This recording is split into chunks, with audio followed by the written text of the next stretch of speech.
Hello, this is the second part of my YouTube video about Donald Trump. It's a follow-up and I will not make a third. Last video was cut abruptly. That is probably because of a 2 GB limitation setting in my camera, and I filled up that file size and it cut off. However, I was more or less repeating myself at the time, so it didn't make much damage. And I'm gonna say the things I have left to say in this video. I have 3 points, and I will start with the first one. Do I believe myself when I say the things I say about Trump and people of his personality disorder? That's quite a question. I am a human being, and when I see something that looks human, I want to, something scientists call anthropomorphize it.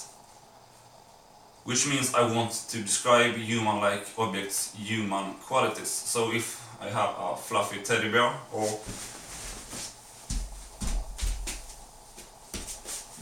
in this case, I guess it's a Ninja Turtle or something. Not the Ninja Turtle, but you see his. So here is eyes, nose and mouth. My brain wants to believe this is a human being because of its relatively human face, and attach emotions to it and treat it like a person. But it's only a piece of material. When you see a human being that is actually a human being, that's become much stronger, and you tend to want to treat psychopaths like people. But they don't act like them. The machinery behind the face is entirely different. And for my own encounters with, in particular, 2 individuals, but more of some other individuals by the side, but mainly 2 persons I have a lot of experience of, is that I have to remind myself what they did. He did that, he did that, he did that, he responded like so in that situation, and so on. In order to make myself believe that they are without empathy for other people. They don't care about anybody than themselves. And as soon as I don't actively think about how they behave, how things they have done, my emotions want to treat them like humans. I want to forgive and forget and bring them into the human community. But they can't be there, because they have nothing inside of the nature that makes people have a relation with each other. We never have relations, we have people they exploit. And that's it. We never have any relation. Someone wrote about psychopaths and sex that they never make love, they only fuck. And that's symbol of how we act. And you have to remind yourself what we have done to be able to believe that we are as cold-hearted as we are. So, for someone who do not have that knowledge, I understand it's nearly impossible to believe what I'm saying about them. If you haven't seen it yourself, if you have no reason to believe that even exists. People who fall for people like Donald Trump and all other psychopaths and psychopath-like persons, they are excused. They are not stupid. I want to say this about Trump supporters. They are not idiots, they are not stupid. We don't need to hate them, because you need to have a specific set of experiences and knowledge to be able to look through and see what this kind of person is, what kind of person this is. And that's not easy, not everybody have that. And if you do not have that experience, I'm glad, because I was psychologically broken down during the period I was in touch with these people. They suck out your life energy, and it's like you close down heaven above you. It's hard to describe. I congratulate you if you have never experienced this kind of persons, but then you don't have a knowledge of how they work, and you may be willing to fall for their machines. And these psychopaths, they know this. They know that people are willing to forgive and exploit it as a weakness. Every time you give a psychopath a second chance, okay, we know what you've done, we forgive you and give you one more chance, and do it right this time, and you can still be with us. They take that as a weakness and exploit it again and again. Weak people are made for being exploited. And I have seen this in action several times, I know it. So do I believe Donald Trump is the way he is? With my heart I don't. But my knowledge of what they have done leaves no space for doubt. I know what kind of person they are. Then if I see a human face, I want to connect with them, I want to have a relationship with them, I want them to be human. I want to have a human-to-human relationship with them, but you can't. So yeah, it's hard to believe they are what they are, and I need to remind myself and people who don't have that knowledge, of course they will fall for it. So that's the first point. The second point, I touched upon that in the last video, is what do you do? I don't really have an answer to that because it's a really difficult question. If we don't do anything and there is a crisis, a psychopath can be elected president or anything else. And nothing will improve from that. It doesn't matter what political program we have, if they are psychopaths, they will make bad stuff and we will all suffer. Because it's in their nature. So that needs to be stopped. On the other hand, how do we do that? Can we say, no, you are sick, you are not allowed to campaign. Because of your illness, you do not have civil rights or political activities. You can't engage yourself politically, we take that right away from you. Do we do that with sick people? That's a difficult question. And if we start doing it, say psychopaths are so bad, so they can never contribute to anything good. But what about people who have 90% of their problem? Okay, we include those in the forbidden group. Well, what about those who have 80% and 70% and 60%? Where do we draw the line? And take a person like Winston Churchill. He was a person with personality disorder. He was disturbed. And he was totally out of contact with his own time.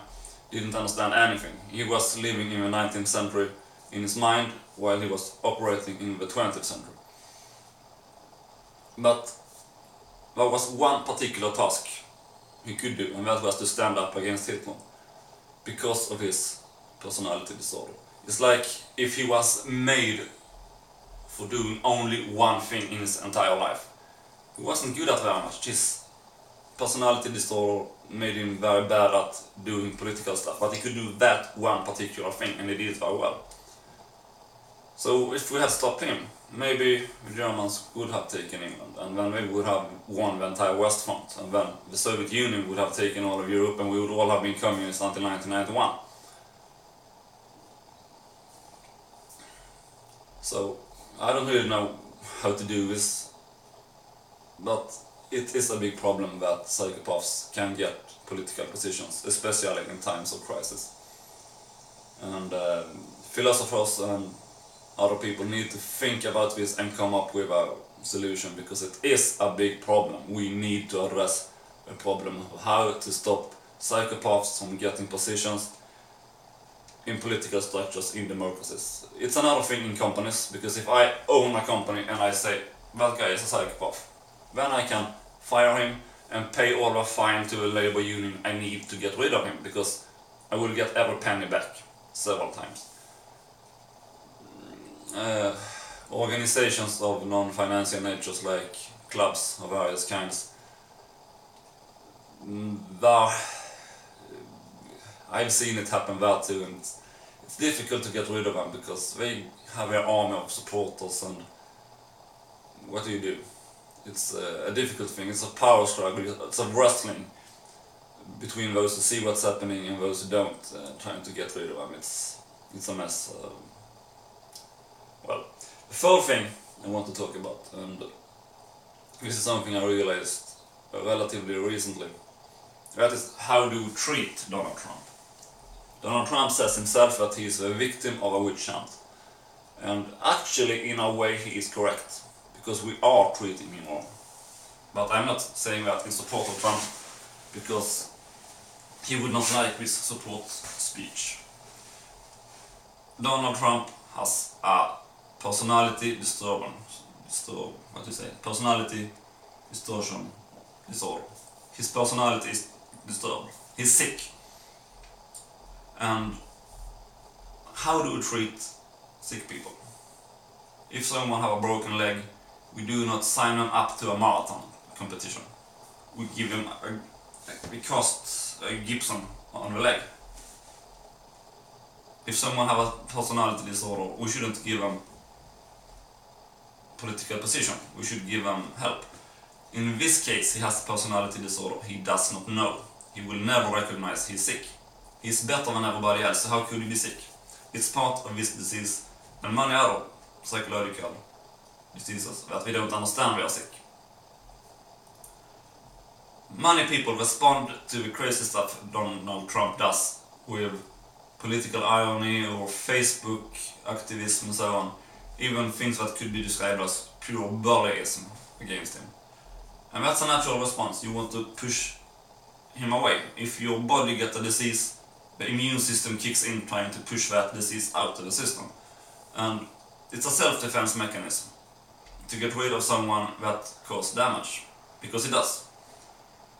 But all these activities are misguided, because we try to solve this politically by gaining a political support for the anti-Trump movement, by making caricatures of him and showing how bad he is.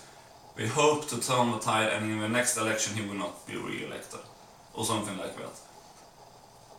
That is addressing a medical problem with political measures, and you do not see someone coming into a hospital with a brain tumor and the doctor says, well, we're gonna make a political campaign to get brain tumor out. No, they do surgery and stuff. He needs medical help. He do not need political help. I would, in a fantasy dream world, want to see that everybody realizes he is sick and he is removed from power and treated gently like sick people, even if he would be saying very rude things. And it would be very sad to see how he responded when the white coat come and put him in the ambulance and drive away. But that is what we need to do. All these political activists that people do attempt to get rid of him, it's pointless, because the problem is not political, it's health, it's mental health. And in a way, there are a witch hunt on Donald Trump, because we do not treat sick people like that. If you have a family where someone is, one of the parents are alcoholic and he drinks all the time, you don't make satires, drawings and put them on Facebook or try to make people vote against the alcohol consumption in that family. You treat the sick person as a sick person. You do not say that he chooses to do this because of an agenda. He's sick, therefore that person drink. That's the thing about Trump. He is sick, and the solution is not political, it's medical. Someone needs to step in and say, that guy is sick, he can't have that office, remove him and stop this political activism that deals with the wrong issue. It's like if you have big brown stains on the wall, you send in a house decorator, but that's not what you need to do. You need to repair the roof that is leaking in water when it's raining. You need to address the correct cause of the problem. The problem is political in its effects, but it's health-based in cause. And we need to address the problem in the right way, and we do not treat other sick people the way we treat Trump. He needs to be removed, but not by political activism. We need to remove him by sending in someone with health competence to say, he is sick, he cannot have office, and remove him. So that's what I think about Donald J. Trump.